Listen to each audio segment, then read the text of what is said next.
नमस्कार. आज आपण एका खूप महत्वाच्या विषयावर बोलणार आहोत. तो म्हणजे मेनोपॉज किंवा रजोनिवृत्ती. आता हा शब्द ऐकून अनेकांना वाटते की ही कुठली तरी समस्या आहे, पण खरं तर तसं नाहीये. हा आपल्या आयुष्यातला एक अगदी नैसर्गिक, खूप महत्वाचा टप्पा आहे. तर मग चला, या बदलाला जरा जवळून समजून घेऊया. सुरुवातच करूया एका खूप शक्तिशाली वाक्याने. 45शी नंतरची चिडचिड ही अवहेलना नाही, तर शरीराने दिलेली साद आहे. वा, विचार करा जरा यावर. म्हणजे जी चिडचिड होते तो काही नकार नाहीये, तर आपलंच शरीर आपल्याला काहीतरी सांगायचा प्रयत्न करते, एक सिग्नल देते, आणि तो सिग्नल, तो संदेश आपल्याला ऐकायचा आहे, समजून घ्यायचा आहे. बरं, मग हा संदेश नेमका काय आहे? चला, तेच समजून घेऊया. सगळ्यात आधी हे लक्षात घेऊ की एक पूर्णपणे नैसर्गिक गोष्ट आहे, एक नॉर्मल बायोलॉजिकल प्रोसेस. यात घाबरण्यासारखं किंवा चुकीचं असं काहीही नाही. तर मग मेनोपाज म्हणजे काय? बघा, ही फक्त मासिक पाळी थांबणं इतकीच एक घटना नाहीये. हा बदलांचा एक संपूर्ण प्रवास आहे. साधारणपणे वयाच्या 45 ते 50च्या दरम्यान शरीरातले हॉर्मोन्स बदलतात आणि त्यामुळे मासिक पाळी नैसर्गिकरित्या थांबते. आणि मग ह्याच बदलांमुळे शरीरात आणि मनातही अनेक गोष्टी बदलू लागतात. आणि हो, हे जे बदल आहेत ना, याचा परिणाम साहजिकच आपल्या नात्यांवरही होऊ शकतो. पण इथे सगळ्यात महत्त्वाचं औषध कोणतं असेल, तर ते आहे समजूतदारपणा. एकमेकांना समजून घेणं, हीच या काळातली खरी गुरुकिल्ली आहे. ठीक आहे, मग हे शारीरिक आणि मानसिक बदल नेमके जाणवतात तरी कसे, कोणते असतात? चला, आता काही सामान्य लक्षणांबद्दल बोलूया, ज्यांचा अनेक स्त्रियांना या काळात सामना करावा लागतो. सगळ्यात कॉमन आणि ज्याबद्दल खूप बोललं जातं ते लक्षण म्हणजे हॉट फ्लॅशेस. यात होतं काय की अचानक काही क्षणांसाठी शरीरातून उष्णतेची एक लहर आल्यासारखी वाटते. विशेषतः चेहरा, मान, छाती गरम होते, खूप घाम येतो. हे कधीही होऊ शकतं आणि खूप त्रासदायक वाटू शकतं. आणि मग येते ती चिडचिड. आठवतंय ना, आपण सुरुवातीलाच बोललो होतो, हॉर्मोन्सच्या ह्या खेळामुळे ना मूड स्विंग्स खूप होतात. म्हणजे कधी खूप छान वाटतं, तर कधी अगदी छोट्याशा गोष्टीवरूनही खूप राग येतो. आणि हे अगदी नॉर्मल आहे. यासोबतच आणखी एक गोष्ट म्हणजे प्रचंड थकवा. हा काही आपला रोजच्या कामाचा थकवा नाहीये. असं वाटतं की शरीरातली सगळी एनर्जीच कोणीतरी काढून घेतली आहे. अगदी रोजची साधी सोपी कामं करणं सुद्धा डोंगराएवढं मोठं वाटायला लागतं.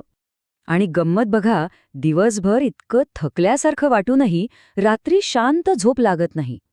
कधी रात्री अचानक हॉट फ्लॅशेस येतात किंवा उगाच कसली तरी चिंता वाटते आणि झोपमोड होते. यालाच आपण निद्रानाश किंवा इन्सोमनिया म्हणतो. बरं, ही तर झाली काही मुख्य लक्षणं. पण याशिवायही काही बदल जाणवू शकतात, जसं की विनाकारण मानसिक ताण येणं, कंबर आणि सांधे दुखायला लागणं, रात्री अचानक खूप घाम येणं, आणि हो, अगदी वैवाहिक नात्यातली जी जवळीक असते तीही नैसर्गिकरित्या कमी झाल्यासारखी वाटू शकते. अच्छा, तर ही झाली सगळी लक्षणं. आता हे सगळं ऐकून कदाचित थोडं दडपण आल्यासारखं वाटू शकतं, मान्य आहे. पण एक चांगली बातमी आहे, यावर अनेक उपाय आहेत. चला मग आता यावरच बोलूया की आपण स्वतःची काळजी कशी घेऊ शकतो. निरोगी राहण्यासाठी ना, ही एक सोपी 4 सूत्री योजना खूप कामी येऊ शकते. सगळ्यात पहिलं आहार. आहारात भरपूर पालेभाज्या आणि कॅल्शियम असलेल्या पदार्थांचा समावेश करा. दुसरी गोष्ट, नियमित व्यायाम. याने आपलं शरीर आणि मन दोन्ही फ्रेश राहतं. तिसरा, स्ट्रेस मॅनेजमेंट. ताण कमी करण्यासाठी ध्यानधारणा करा किंवा आपल्याला आवडणारे छंद जोपासा. आणि सगळ्यात महत्त्वाचं, चौथं, काहीही अडचण वाटल्यास डॉक्टरांचा सल्ला घ्यायला अजिबात लाजू नका. आता आपण या प्रवासातल्या एका खूप खूप महत्त्वाच्या भागाकडे वळूया. तो म्हणजे जोडीदाराची आणि कुटुंबाची भूमिका.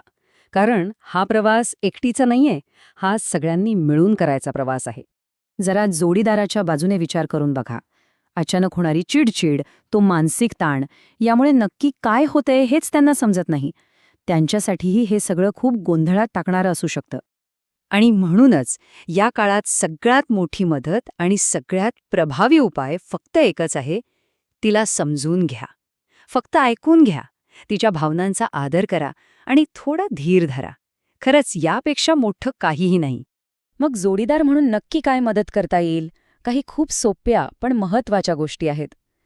1. रागवण्याऐवजी आधार बना. दुसरं, घरकामात थोडी मदत करा, म्हणजे तिला स्वतःसाठी आरामासाठी वेळ मिळेल. आणि तिसरं, तिच्यासोबत डॉक्टरांकडे जायला पुढाकार घ्या. विश्वास ठेवा, ही साथ खूप मोलाची ठरू शकते.